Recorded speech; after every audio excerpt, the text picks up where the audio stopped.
नमस्कार दोस्तों, राधे राधे। हिंदू पंचांग के अनुसार चौमासा यानी चातुर्मास की शुरुआत आषाढ़ माह की शुक्ल पक्ष की एकादशी तिथि से शुरू हो जाती है। इसके साथ ही हिंदू कैलेंडर के मुताबिक श्रावण, भाद्रपद, आश्विन और कार्तिक इन 4 माह में कोई भी शुभ काम नहीं होते हैं। वेद पुराणों के अनुसार आषाढ़ मास के शुक्ल पक्ष में पड़ने वाली देवशयनी एकादशी से भगवान विष्णु 4 माह के लिए निद्रा में चले जाते हैं। ऐसे में उनकी जगह भगवान शिव सृष्टि का हर एक काम संभालते हैं। इसी कारण इन 4 माह में किसी भी तरह के मांगलिक काम को करने की मनाही होती है। तो चलिए आज के इस वीडियो में मैं आपको चातुर्मास की तिथि, अर्थ और महत्व बताने जा रही हूँ। चातुर्मास 2022 प्रारंभ और समापन तिथि।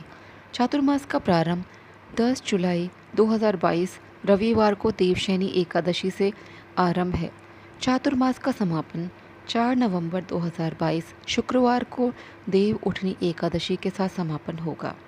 चातुर्मास में होंगे कौन कौन से महीने? हिंदू कैलेंडर के हिसाब से चातुर्मास की गणना की जाती है, इसलिए आषाढ़ माह से लेकर कार्तिक मास तक के माह चातुर्मास में आएंगे। आषाढ़ माह की एकादशी से शुरू होकर कार्तिक मास की एकादशी तक होंगे। चातुर्मास का महत्व। चातुर्मास के दौरान भगवान विष्णु के साथ साथ सभी देवी देवता योग निद्रा में चले जाते हैं, इसलिए इस 4 महीनों में भगवान शिव ही जागृत रहते हैं और उनकी पूजा विधिवत तरीके से करना शुभ माना जाता है। इसी कारण इसी माह में भगवान शिव का प्रिय माह सावन यानी श्रावण भी पड़ता है। मान्यता है कि चातुर्मास के दौरान ब्रह्मचर्य का पालन अवश्य करना चाहिए, क्योंकि इन महीनों में तामसिक प्रवृत्तियां सबसे ज़्यादा बढ़ जाती हैं, जो व्यक्ति को गलत रास्ते में ले जाने का पूरा प्रयास करती हैं। चातुर्मास के दौरान क्या करें और क्या नहीं? चातुर्मास के दौरान विवाह, गृह प्रवेश, मुंडन, जनेऊ, भूमि पूजन, तिलकोत्सव समेत अन्य शुभ और मांगलिक कार्य नहीं किए जाते हैं। ऐसे में इस बात का ध्यान रखना चाहिए। चातुर्मास में थाली में भोजन न करके पत्तल में भोजन करना शुभ माना गया है। इस मास में भूमि पर सोना शुभ माना जाता है। मान्यता है कि इससे भगवान की कृपा प्राप्त होती है। धार्मिक मान्यताओं के अनुसार चातुर्मास के दौरान मांस मदिरा का सेवन नहीं करना चाहिए। इस दौरान इन चीज़ों का सेवन करने से अशुभ फल प्राप्त होता है। पौराणिक मान्यता के अनुसार चातुर्मास में भगवान विष्णु की उपासना अत्यधिक फलदायी होती है। माना जाता है कि चातुर्मास में श्रीहरि की उपासना करने से माँ लक्ष्मी की कृपा प्राप्त होती है। कहा जाता है कि चातुर्मास में झूठ नहीं बोलना चाहिए। इसके अलावा इस दौरान किसी से लड़ाई झगड़े भी नहीं करने चाहिए। मान्यता है कि इस दौरान ऐसा करने से भगवान विष्णु की कृपा प्राप्त नहीं होती है। चातुर्मास के दौरान तेल, बैंगन, साग, शहद, मूली, परवल, गुड़ इत्यादि खाद्य पदार्थों का सेवन नहीं करना चाहिए। चातुर्मास के दौरान तुलसी की पूजा करनी चाहिए। साथ ही शाम के समय तुलसी के नीचे घी का दिया जलाना भी शुभ माना गया है। चातुर्मास का पहला महीना श्रावण होता है, जो भगवान शिव को समर्पित है। इस महीने में हरी पत्तेदार सब्जियों से परहेज करने का नियम है। दूसरा महीना भाद्रपद का होता है। यह पूरी तरह से त्योहारों से भरा महीना होता है। भगवान गणेश का आगमन होता है, यानी कि गणेश चतुर्थी और जन्माष्टमी का पर्व भी इसी महीने में आता है। इस महीने में दही खाने से बचना चाहिए। चातुर्मास का तीसरा महीना अश्विन होता है। इस माह में नवरात्रि और दशहरा मनाया जाता है। इस महीने में दूध से परहेज करने का नियम है। चातुर्मास का अंतिम यानी कि चौथा महीना कार्तिक का होता है। इस माह में दीपावली पर्व मनाया जाता है। इस महीने के दौरान दालों से परहेज रखने का विधान है। यह नियम स्वास्थ्य के लिए उत्तम माना गया है। धार्मिक ग्रंथों के अनुसार चातुर्मास के दौरान व्रत, पूजन, हवन और ध्यान एवं योग का अभ्यास किया जाना चाहिए। यह समय संतों, भक्तों और साधुओं के लिए विशेष माना गया है। मान्यता है कि इन 4 माह में भगवान विष्णु योग निद्रा में होते हैं। इस समय अवधि में जो मनुष्य संयम और नियम का पालन करता है, उनके पुण्य की गणना तो ब्रह्मा जी भी नहीं कर पाते हैं, ऐसा पद्म पुराण कहता है।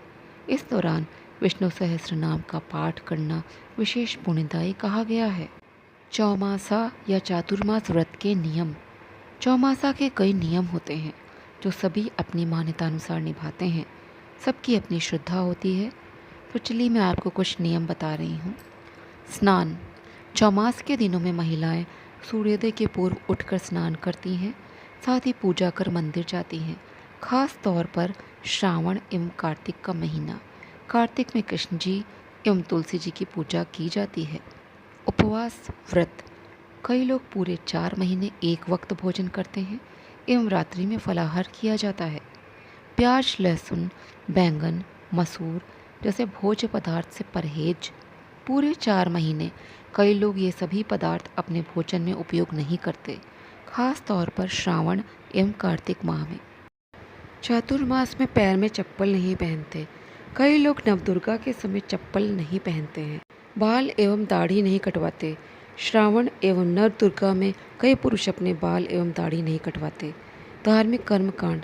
पूरे चौमासा गीता पाठ, सुंदरकांड, भजन एवं रामायण पाठ सभी अपनी श्रद्धा अनुसार करते हैं। इसके अलावा इस समय कई दान पुण्य एवं तीर्थ यात्रा भी की जाती है।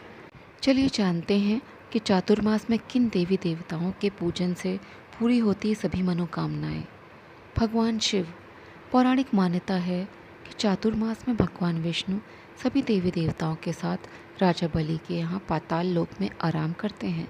इस काल में सृष्टि संचालन का कार्य भगवान शिव करते हैं। अतः चातुर्मास में भोलेनाथ की पूजा करना विशेष रूप से फलदायी होता है। चातुर्मास का पहला मास सावन का होता है, जो विशेष तौर पर भगवान शिव की पूजा को समर्पित है। गणेश भगवान और श्री कृष्ण। चातुर्मास भाद्रपद में भगवान गणेश और विष्णु जी के कृष्ण अवतार की पूजा का विधान है। इसी माह में भगवान कृष्ण की जन्माष्टमी मनाई जाती है। कृष्ण भक्त विशेष रूप से मथुरा और वृंदावन में 6 से 12 दिन तक विधि पूर्वक भगवान कृष्ण का पूजन करते हैं। दुर्गा माँ। चातुर्मास का तीसरा महीना माँ दुर्गा की उपासना के लिए समर्पित है। इस महीने में माँ दुर्गा के शारदीय नवरात्रि का व्रत और पूजन किया जाता है। भक्त पूरे 9 दिन माँ दुर्गा के लिए कलश स्थापना कर व्रत रखते हैं और दशमी के दिन व्रत का पारण कर कलश का विसर्जन करते हैं। कार्तिक मास के शुक्ल पक्ष की एकादशी तिथि तक चातुर्मास माना जाता है। एकादशी की तिथि इसे देव उत्थान एकादशी भी कहते हैं। पर मान्यता अनुसार भगवान विष्णु योग निद्रा त्याग कर अपना कार्यभार संभालते हैं और सभी मांगलिक कार्य पुनः शुरू हो जाते हैं। इस दौरान कार्तिक अमावस्या तिथि पर दीपावली में लक्ष्मी पूजन किया जाता है। इसके अतिरिक्त चातुर्मास में हनुमान जी और भगवान विष्णु के वामन अवतार सूर्यदेव, जलदेव की पूजा पुण्य फलदायी होती है। तो दोस्तों, अब मैं वीडियो को यहीं पे समाप्त करती हूँ। आशा है आपको दी गई जानकारी उपयोगी लगी होगी। वीडियो को लाइक करें, शेयर करें, चैनल को सब्सक्राइब करना ना भूलें। जय श्री कृष्णा, जय श्री राधे।